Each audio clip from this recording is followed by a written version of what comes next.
Ekonomi perang di masa pendudukan Jepang. Kendati tak pernah ikut Perang Dunia secara langsung, Indonesia pernah merasakan penderitaan akibat Perang Dunia Kedua. Pada saat Indonesia tengah dijajah Jepang yang terlibat Perang Dunia II melawan sekutu. Untuk memenangkan perang, Jepang memanfaatkan Indonesia yang sumber daya alam dan sumber daya manusia. Jepang memberlakukan ekonomi perang di Indonesia. Apa itu ekonomi perang? Ekonomi perang adalah kebijakan mengerahkan semua kekuatan ekonomi untuk menopang keperluan perang. Dikutip dari masa pendudukan Jepang di Indonesia 2019, di awal kedatangannya, Jepang memberlakukan ekonomi self-help atau berusaha untuk memenuhi sendiri kebutuhan pemerintah Jepang di Indonesia. Jepang berusaha memperbaiki ekonomi di Indonesia yang hancur. Ketika Jepang berusaha merebut Indonesia dari Belanda, Belanda memilih membumihanguskan objek-objek vital. Ini dimaksudkan agar Jepang kesulitan mengambil alih Indonesia.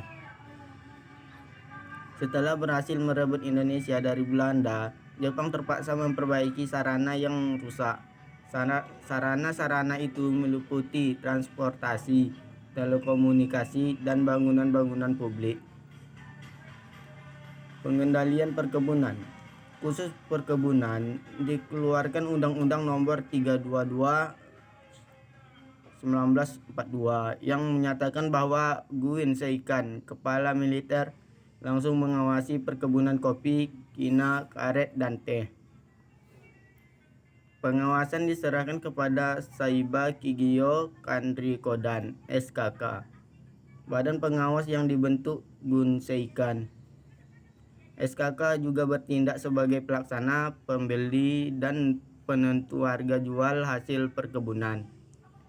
Bagi Jepang, hanya sedikit komoditas yang bisa berguna menunjang perang. Kopi, teh, dan tembakau diklasifikasikan sebagai yang kurang berguna bagi perang. Sehingga ini diganti dengan komoditas penghasil bahan makanan atau jarak yang bisa diolah sebagai pelumas. Komoditas yang dipaksa Jepang untuk ditanam yakni karet, kina, gula, dan beras. Di Jawa Timur, hampir seluruh pengawal di perkebunan di Kareta diwajibkan bekerja. Akan tetapi di Kalimantan, hasil karet berlebihan sebab pengangkutannya sulit. Sementara gula pabriknya sebagian besar di bumi hanguskan Belanda ketika Jepang datang untuk merebutnya. Sebagian di antaranya berhasil diperbaiki. Namun dalam perbaikan, Jepang kekurangan tenaga ahli. Jepang terpaksa masih menggunakan orang Belanda. Dari 85 pabrik gula Jawa, sebanyak 13 berhasil diperbaiki. Ketika persediaan gula berlebih di Jawa, Jepang kemudian melarang penanaman tebu dan gula. Pabrik gula diubah menjadi pabrik senjata. Sementara beras yang kekurangan persediaannya oleh Jepang diusahakan untuk ditanam di lahan baru.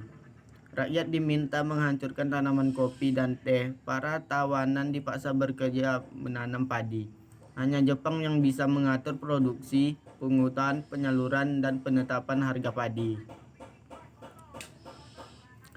Tergiling dan pedagang padi juga tidak boleh beroperasi sendiri, melainkan harus diatur oleh kantor pengelola pangan.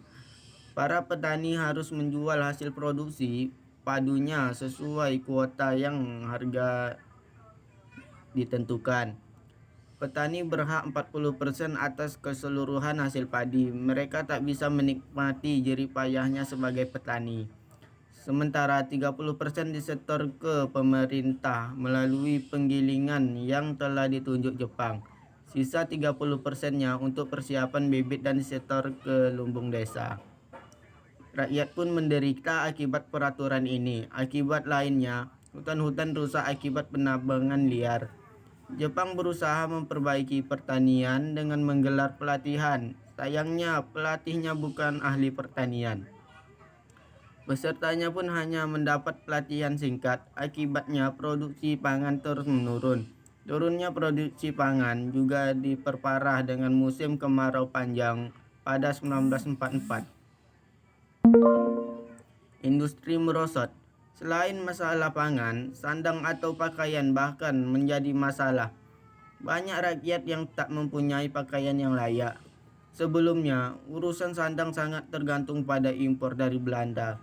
Untuk mengatasi kekurangan sandang, Jepang memaksa petani menanam kapas dan membuka usaha konveksi. Rakyat dilantu untuk memintal bahan-bahan yang mengandung serat kapuk randu.